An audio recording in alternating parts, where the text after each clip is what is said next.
How to repair maintenance error. WFC5790 printer. Yep. C579.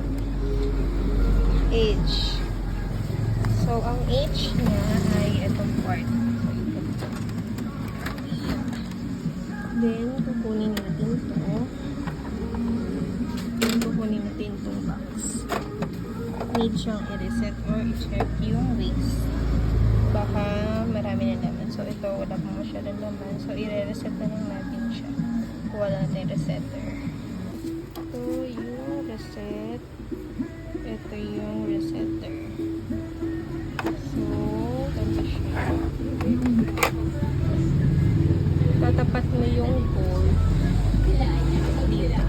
So, tapatan basta. So, didikit mo siya. Dapat, yes, mag-green yung iba. Yan. Pag nag-green na, na-reset na yan. So, ibabalik na natin siya. Ibabalik na natin siya. Bed. Yan.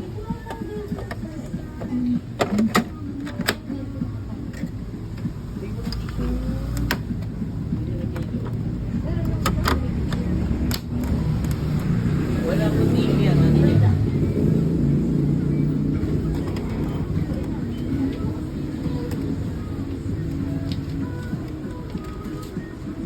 So, yun na.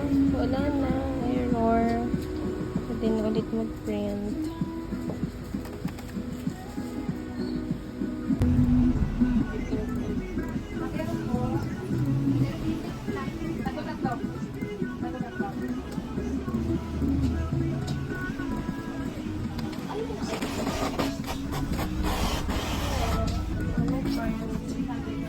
Follow for more tips.